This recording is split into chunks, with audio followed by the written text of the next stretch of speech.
السلام علیکم ورحمۃ اللہ۔ حدیث پاک سے اس بات کی تائید ہوتی ہے کہ جس شخص کو نبی نے قتل کیا یا اس زمانے کے نبی کے حکم سے قتل ہوا، اسے اس وقت سے لے کر سور تک عذاب دیا جائے گا۔ سب سے شدید عذاب اسے ہوتا ہے جسے کسی نبی نے خود قتل کیا ہو۔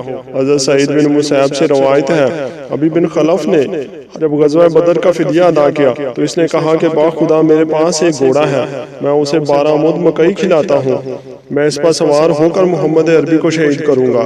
یہ بات حضور اکرم صلی اللہ علیہ وسلم تک پہنچی تو آپ نے فرمایا، میں اسے خود قتل کروں گا انشاءاللہ۔ وقت گزرتا گیا اور غزوہ احد کا موقع آ گیا۔ اس روز ابی بن خلف حضور اکرم صلی اللہ علیہ وسلم کی طرف گیا اور کہا، محمد کہاں ہے؟ اگر وہ بچ گئے تو میں نہیں بچ سکوں گا۔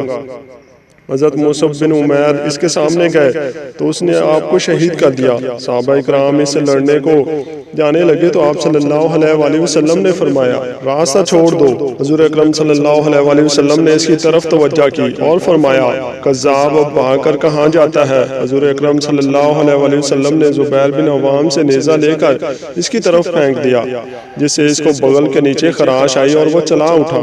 باخدا مجھے محمد نے قتل کر دیا۔ اس کے ساتھیوں نے کہا، تیری عقل گم ہو گئی ہے کیا؟ اگر یہ خراش ہم میں سے کسی کی آنکھ کو بھی لگتی تو نقصان نہ ہوتا۔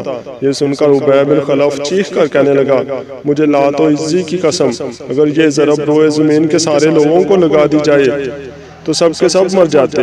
جب مشرکین مکہ واپس آ رہے تھے تو یہ بدبخت وادی رابغ میں مر گیا۔ ابن عمر سے روایت ہے، انہوں نے فرمایا، وادی رابغ سے گزر رہا تھا کہ اچانک بھڑکتی ہوئی آگ مجھے نظر آئی۔ میں اس کی طرف گیا تو ایک شخص نظر آیا جو آگ سے نکل رہا تھا۔ اس نے زنجیر پہنی ہوئی تھی، وہ اسے کھینچتے جا رہا تھا اور پیاس پیاس پکار رہا تھا۔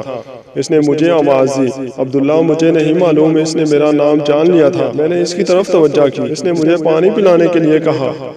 میں نے اس کو پانی پلانے کا ارادہ کیا تو اسے عذاب دینے والے شخص نے کہا، اسے پانی نہیں پلانا، اسے حضور اکرم صلی اللہ علیہ وسلم نے قتل کیا ہے۔ یہ ابی بن خلف لعنت اللہ ہے۔